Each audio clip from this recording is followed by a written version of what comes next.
Haven't really done much to the kitchen since you guys last saw it. I haven't really done anything at all, actually. It's pretty much exactly as it was about a month or two ago. So, what are we working on now? Well, it is time to do the bathroom. Took the vanity down so I can paint the walls. Let's take a look at that. Let's see here. Yeah, that's going to need some work. I'm going to restore that vanity. I'll do it right. But anyway, what we're doing here. What are we doing in here?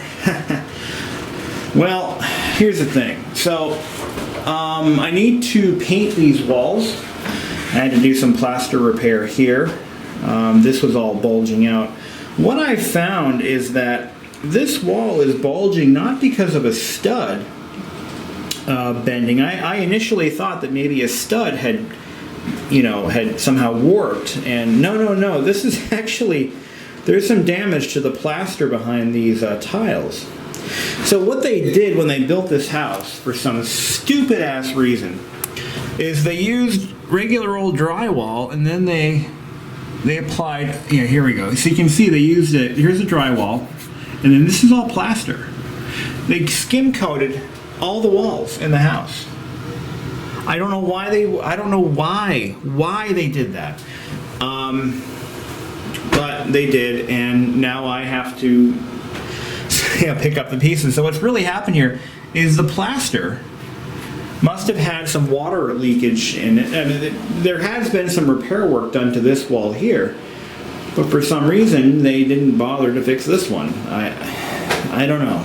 That's why these are cracked, because they actually took these off at some point and reapplied them. So, it's like, what are you gonna do? So at some point in the future, I'll probably pull this whole wall apart, but that's not gonna happen today.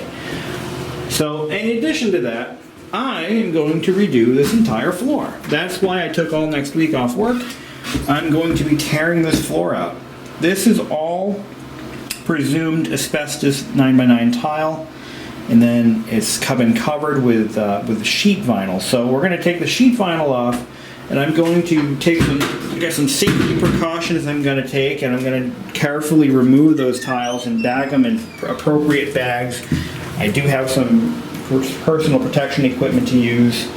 It's going to be a fun project, but some of these tiles aren't really held up by much of anything. So the thing is, this floor is totally rotted right here. The good news is the subfloor is solid as a rock.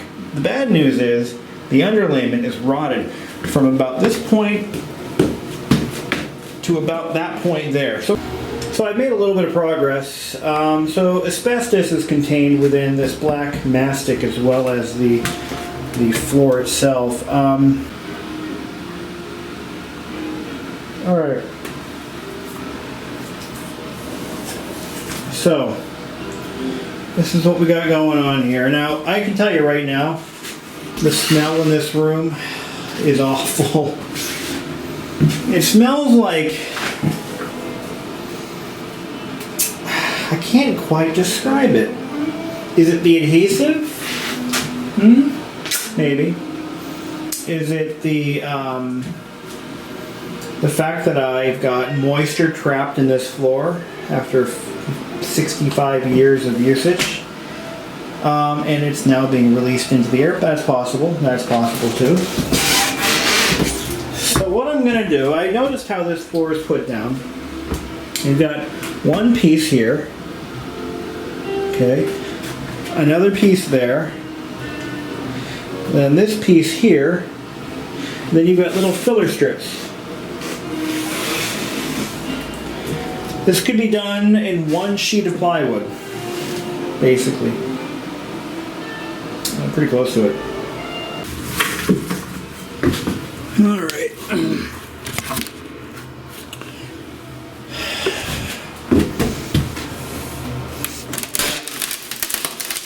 For those tiles, they might come undone,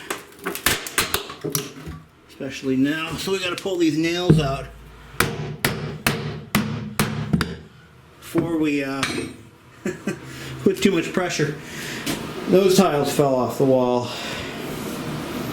Anyway, I decided, after removing a section of rotted underlayment, that might as well just tear it all up. You know what, just start fresh. It just makes sense. And there we go. Day 2 of the bathroom floor project. This room is no longer smelling like an old RV. It's had a chance to air out a little bit. And out here on the side porch or breezeway, I'm tracing out the old floor on a new sheet of plywood. So by piecing it back together again, we can determine where the cuts need to be made.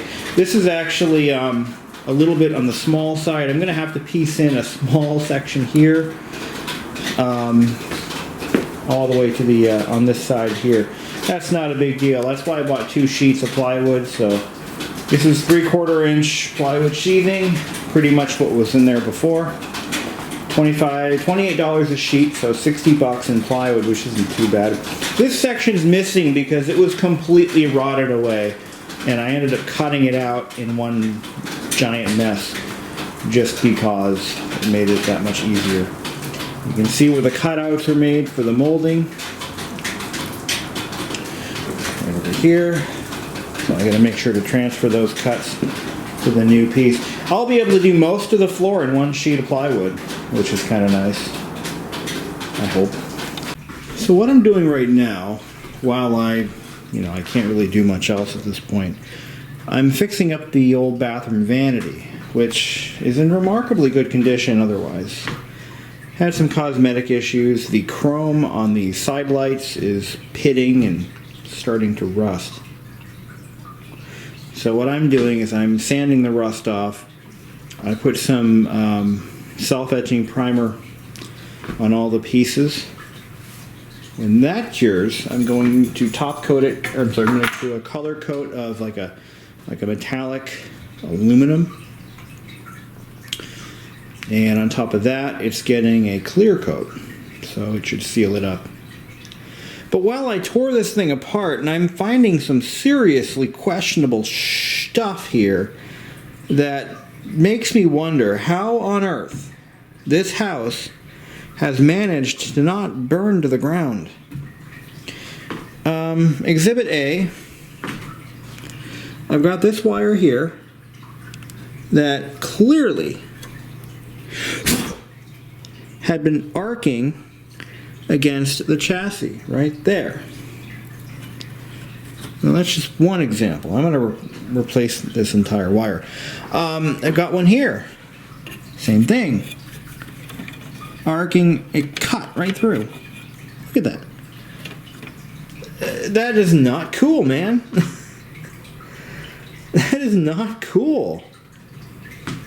So I'm going to replace these wires if I can.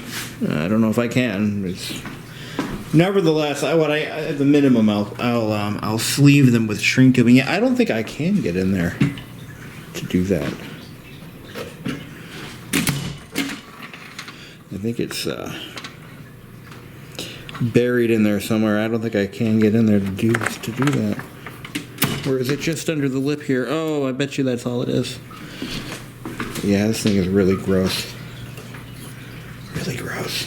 So I'm going to try to fish out those wires and just replace them. I mean, that's probably the most sensible thing to do. It's just awkward to work on it because it's so heavy. The door doesn't come off. It's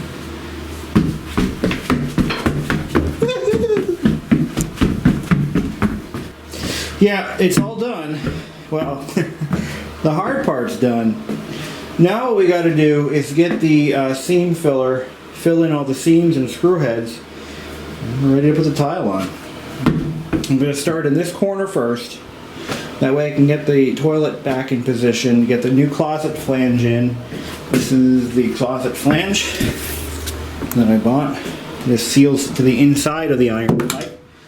The original one sealed to the outside using lead and oakum. But anyway, we're moving along. Now, one of the things I like about this, I screwed the floor down rather than nailing it like they used to. One of the reasons older homes have squeaky floors, and this house is no exception, is the use of nails. What would happen is as the lumber shrinks, it begins to move up and down along the nail shank. And there you go, squeaky floors. But these are screwed down. They'll be here forever. And I feel bad for anyone who has to pull this floor up. Remember, the old floor came out so easy because it was nailed in place. So those nails just slid right out of the floor. Done. Easy peasy.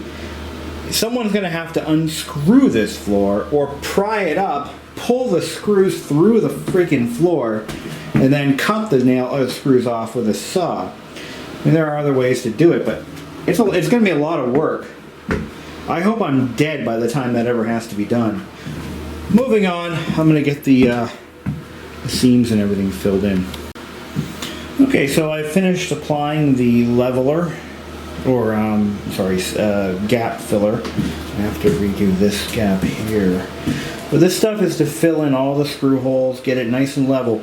If you don't do that, they will show through. Vinyl is, it has to have a perfectly clean flat surface in order for it to look right. So that's why we got to make sure we do that first and foremost. I got to fill in. You can do up to 1/4 inch with this stuff, but hey, that gap was pretty bad. And then once it dries, you sweep it up. Well, we are making progress. Now you can finally see what the floor is going to look like. This is what I chose. This is a very inexpensive vinyl composite tile. It goes down with tile adhesive. This is not peel and stick. I don't like the peel and stick floors because they don't hold up. This stuff, on the other hand, is more of a permanent installation if you use the right adhesive, and it can take a nice coat of wax very easily. They use this stuff in public buildings for a reason. It's easy to maintain and it's hard wearing. Another benefit of this vinyl composite tile is that it's colored all the way through. So there's no, thin layer of veneer or nothing like that. It's a hard wearing surface. You can wax, actually you're supposed to wax it when it's installed. So I just got finished installing a new closet flange. This is a twist and lock type. It actually slides into the cast iron pipe, and you rotate it, and that screws it. It actually screws the rubber seal up to a tapered fitting, and the tighter it is, the tighter the seal. This is probably better than what was originally installed in some ways. So I'm going to put the toilet in so I can take a shower, and shouldn't be a problem. I should be able to do that. Oh yeah, one thing I want to mention is I actually had to cut down the iron pipe because when they installed it, because the original flange was it required the pipe to be above the floor level by a little bit. Well, that's how it was done. Well, these modern flanges require the pipe to be at floor level or below.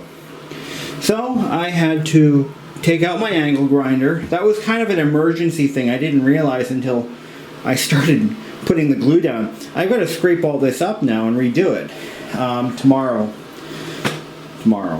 We'll do it tomorrow. But anyway, yeah, it was kind of a pain in the ass because I had to cut the pipe, and there were sparks and iron chunks flying everywhere. Now that's tile. That's another piece of tile. Anyway, I swear to God, there were iron bits everywhere, and it was a mess. I used my hammer and chiseling it away, and oh my God, almost had to call a plumber, as a matter of fact, because I thought I had cracked the pipe. I didn't, but I thought I did. But just more fun. So we're on day 4. Day 4? Is it day 4? And we've got the trim painted. And I've got my first coat on the walls. You see, we're going with oops, a little bit of a drip there. We're going with white walls, gray trim, black. Oh, this is going to be nice. The reason that gray works so nicely with pink is because gray is basically pink and black. No, wait. How does that work? I can't remember. Oops, I got a little bit of I'll have to fix that later. But and there too. There. The trim paint that I used is a pretty good quality paint. It's $25 a quart. So it's an oil enriched enamel. It's not oil enamel. I wanted oil based, but they don't sell it. But anyway, it's good quality paint. Good, cost a fortune. Yeah. I had to clean this last night. So I was taking a shower last night, and I'm like, it's awfully dim in here. Like, what the hell? And I don't have that fabric curtain up right now. I'm like, why is this room so dark? I took that thing down. Oh man, the glass lens was coated with dust. Sanding dust, mostly from the drywall repairs, because I had the fan running the entire time. But iron dust from when I fixed the closet flange. I had to grind the iron pipe down. So what you do is use an angle iron and you cut it. You etch it basically all the way around, and then you whack it with a hammer and it breaks down. Well, guess where all that dust went? And it's thick and nasty, and everything it touches is rusting. You'll notice that on my shower curtain, I've got these magnets, right? Look at these magnets. This is the dust that was floating in the air. This is iron dust. That's all that is. And the magnets attracted it. So I've got this stuff called iron out that'll work to get it out of the tub and anything else it touches. But that shower curtain's getting replaced anyway. I did wear a respirator. But despite all that, I know I got some of it in my lungs because as I was walking around the room with my dust mask off, I could taste the iron. So, yeah, I'll probably die. Oh well. Well, it's beginning to look almost done. And I was washing the tiles, cleaning them, and whoa, look at this. That happened. This entire section of tiles, all the way down to the floor, just went. Didn't break any tiles, thank God. I knew there was a problem here. I've noted since I first saw the house back in October. And I thought about what the problem might actually be. And my thought was that maybe the stud behind the wall is warped from moisture. It happens. In fact, it's a very common problem in houses of this style. I've seen it in many houses before. But I touched the tiles, I tapped on them, and they seem to be they're not going anywhere. We'll be okay. So, this is a good time for this to happen.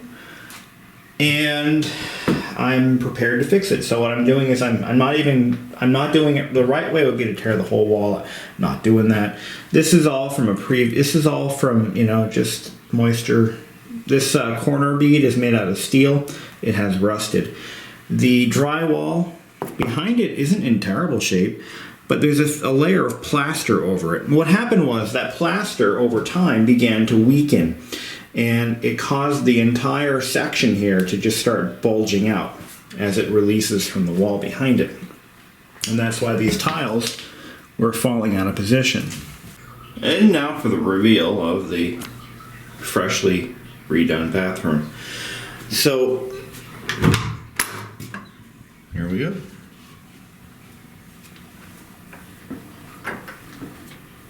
Look at that shiny floor. This bathroom hasn't looked this good in many, many, many years. So I'm going to go through and we're going to kind of refresh what was done and how. And we're going to start with the floor. So what I did, let me turn some light on here. What I did was I, of course, tore up the asbestos tile, which was glued down to a 3/4 inch plywood underlayment. I did follow some safety precautions that I read, watched a few videos on how it was done. I saw some very bad ideas and some very good ones, and I did what I could with the budget that I had. I did use a P100 face mask the entire time, and I kept this door closed. A couple of things I could have done differently. I should have probably taped up the seal, or taped up the bottom of that door, but well, what's done is done. One of the great things about Vct Tile asbestos in vinyl tile is it's one of the lowest hazard forms of asbestos. It's not hazardous, but it was as far as asbestos hazards go, it's on the lower end of the scale because the asbestos fibers are baked into a vinyl. And everything was bagged, and I contacted an asbestos abatement company, and I said, I'm going to be pulling this up.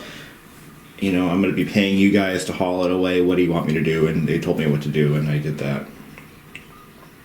And that'll be they're going to charge me a few $100 to get rid of it, but at least I'm doing it in a legal and safe manner. Once I took the asbestos off, I found that the plywood underlayment was not really salvageable. I was going to try to save some of it. I actually did save what was in the closet. That's all. I just left that alone. But it was rotted all around this area here. Fortunately, it took the abuse, and it saved the plank subfloor underneath. Because I don't know how that happened, but the subfloor did survive, so I was able to reuse that. I used the old floor as a template, and I cut out a brand new sheet of 4x8 3/4 inch ply, and I actually borrowed my dad's jigsaw to get some of the more complicated shapes cut. And I used a circular saw for the rest of it. The new floor was screwed down with heavy-duty hex head fasteners. They're more like, I think they're kind of a deck screw. They're supposed to be resistant to moisture exposure, and they went down very nicely, locked right in. So you'll notice that there is no more squeaking, no more bouncing, no more nothing. It's a solid floor, probably one of the best floors in the house in terms of not squeaking. And because I use screws rather than nails, it will never squeak. The reason floors squeak is because the nails, as the lumber shrinks, the nails actually move up. The nails don't move, but the lumber moves in relation to the nail, and it creates like a mechanical movement, and you get that squeaking sound. That's why my kitchen floor is the way it is. We'll be doing that next. Then once I put that down, I installed the new VCT tile. I used Henry Vct Tile Adhesive, spread with a groove trowel. And one thing that I didn't do right, and I know this, and I knew it doing it, but I kind of just wasn't thinking. I started in that corner and worked my way this way. What I should have done is I should have measured the floor and split the difference between the two ends, and that's the right way to do it, but I did not. So you'll notice I have almost a half tile here and a full tile here. A professional would have split the difference and shifted the flooring this way a little bit. Furthermore, on the door threshold here, I didn't quite make a full tile. Now I could get a wider transition strip and cover this. Actually, that is an option, but I'd rather just use what came with the house. This is the original transition strip, actually. It's been reused twice so far, and look at it, it's still in good shape. Even the original nails. But a wider transition strip would cover that, but I'm not going to bother with that right now. The bathroom is 8 feet this way, or 1, 2, 3, 4, 5, 6, 7, yeah, 8 feet long. But anyway. So after I did all that, I started working on the paint. I painted the walls. These are just a white paint, nothing added to it, no coloring. The trim was painted with what's called passive gray. It's a pretty common color from the people at the paint desk, tell me anyway, at Lowe's. I'm gonna close this door here. Let's take a look. I painted the inside of the door frame in the closet as well. This is one spot that I was concerned about, but it turns out it isn't really a problem, because the original underlayment is just probably about a 1/16 thicker than the new floor. It does have a slight hump right here, but it seemed to have gone down pretty nicely. You'll see there's a dent in the floor right here. What happened was I may end up at some point in the future having to replace this tile. I doubt it though. But so once all that stuff was done, I didn't end there. I didn't stop there. I installed my shower ring, or my towel ring, and I bought the matching robe hook for the door to cover up where there used to be a robe hook back here, and the previous owner, previous occupants just tore their robe hook off and left it. So I decided to use that to cover the damage, but it looks nice. I also took the bathroom vanity apart, replaced some wiring that was definitely a hazard, and replaced both starters. That's why when I started this thing up this morning, it came on instantaneously, and there's no delay at all. It just comes right on like it's supposed to. Now, the curtains were a situation that I needed to solve. This window is an odd size. It's 18.75 inside, about 24 on the outside, and 36 inches tall. And they don't make curtains for that. So what I did is I went over to Walmart and I found a nice set of curtains that match this bathroom. These are a gray and white stripe. And I used the valance as is, and I hemmed the curtains so that the lines right up with the sash. Okay, I guess I'm going to leave that in the video. Anyway, so, and there you have it. I gotta fix that now.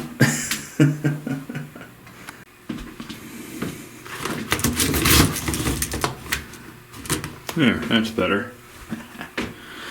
Anywho, so I didn't stop there though. No, I'm like the Energizer bunny there. I replaced the shower curtain cups, or whatever you want to call them. The original ones are completely rusting away. I then restained this door because it was starting to look kind of weathered, and I'm going to do this one next. But that's it, man. This is it. Replace the closet flange and supply valve on the toilet so that we don't have leaks anymore. The original supply valve, when you shut it off and disconnected the line, it continued to dribble water, which is no fun. I did seal the toilet to the floor with caulking. There's a good reason for that. I did some homework and I found that, because it can go either way. I mean, you could go either way with this one. Should you seal the toilet to the floor or not? And the arguments for doing it outweigh the arguments against it. As a matter of fact, the arguments against it are misinformed. One of the arguments against caulking the toilet to the floor is that if there were ever a leak, you would never know. Water would just pool under the toilet and rot the floor out. In reality, if that were to happen, if there were a leak, it would leak straight down. So into a crawl space, a basement, or into a ceiling above or below. So the arguments for doing it are, number one, the arguments against it are wrong, and number two, for example, when you mop the floor, or if the toilet ever overflows, water can get under that way and remain trapped. If it's sealed, water can't get under it at all. And I can tell you that from ripping up the old floor, trust me when I say you want a nice seal around the base of that toilet, because there were some nasty things under that, and I'm not going to get into any details. Just saying, just do it. So that's that. We're done. I can now move on to something else. In fact, I think I'm going to do the kitchen next. You'll notice, number one, before we move on, before we end this video, I want to talk a little bit about maintaining the house's character. This house was built in 1954. It has never been renovated. It has never had a handy homeowner, Home Depot guy, besides myself, come in and start tearing things out for the sake of upgrading. It's never been done. No, not even the furnace in this house has been changed.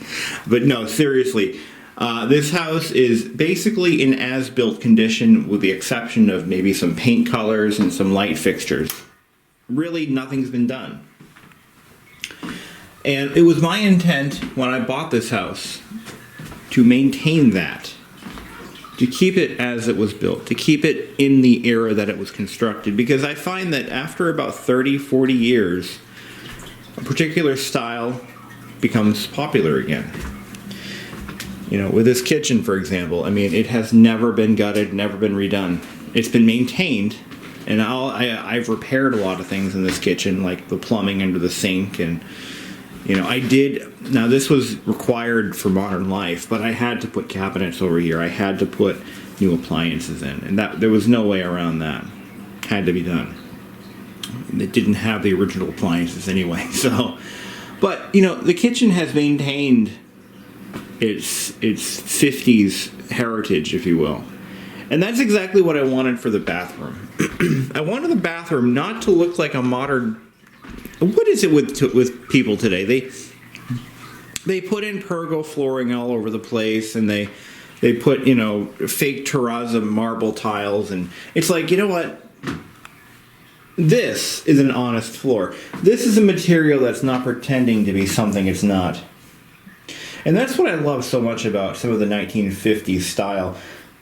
These floors especially, it's not pretending to be wood, it's not pretending to be marble, it's not pretending to be quarry tile. It is its own thing. It's its own design, and I just think it looks fantastic, especially with these walls and fixtures, and it just hits me in all the right places. Looking at all this put together, and anyway. But yeah, modern bathrooms, I think, they just don't do it for me. I'm sorry, they just don't do it. I like a classic look. Now, pink isn't my color. Surprise. It's not my color. I don't like pink. I hate pink. But in the right context, it looks fantastic. And this is more of a dusty rose than a full-on hot pink or salmon. But I happen to like it. I like it in this setting. Now, if my bedroom was pink, I'd repaint it. Now, there are two colors that could have been here that I would have demoed right away. No question, I would have been in here with a sledgehammer, cranking death metal or something, and just tearing the walls down. And that is yellow. I don't do yellow. No yellow, thank you. I like it in my countertops fine, but in a kitchen, I think a yellow kitchen actually kind of looks nice. But yellow bathroom tiles, no way, man. Especially that weird pastel baby yellow. No, no, no, no. That would be coming off the wall. At least this has character. It's memorable. It has character. It looks nice. Yellow. Oh, and then there was another color that was popular. I know when I was growing up in the 80s, I remember seeing this in a lot of houses. Beige. Beige tile. Why would you spend money on beige tile? I would be demoing beige tile in a heartbeat. And I've actually seen some pretty hideous bathrooms. And this is by far nowhere near that. I think this looks very nice. And again, you use colors that complement it. Black, chrome, brushed aluminum, gray, white. These are all colors that work with pink. And that color, whatever that is, that pastel blue, that works with pink as well. I mean, there are colors that can complement a pink bathroom, and then there are colors that can make it stand out like a sore thumb. Use colors that'll complement it. Even this wood grain door looks kind of nice with it. I mean, you use what you have, and you make it work. And again, this is an honest floor that will last a very long time. It really will. And with a low traffic bathroom like this, I mean, it's not like I live in, a house full of people. I just have one other person living with me, and it's going to last a long time, as long as I installed it right. And I don't suffer any severe tile shrinkage or expansion and buckling, which could happen. That is one risk with VCT tile. It does expand and contract with temperature, but we'll see how it goes. And you know what? At 69 cents a square foot, if I have to tear it all up and do it again, using the same subfloor, of course, or underlayment, then I'm in good shape. So you might be wondering, number one, how much did it cost? Well, I can't really give you a cost estimate. I did this I actually started buying materials for this job about a month or two ago. I will tell you this, the floor is 69 cents a square foot, or 67 cents a square foot. It was like $40 for a box of tile, and one box of 45 tiles did the entire floor. I had 2 tiles left over. And I would have had more, but I made a lot of mistakes, especially with some compound cuts. So that was pretty cheap. The adhesive is like $30 for the tub of adhesive, and one small tub of adhesive, which is that Henry stuff, did the whole job, no problem. You also have to buy floor leveler. In my case, I had to replace the underlayment. The underlayment was about $60 for the entire, for 2 sheets of plywood.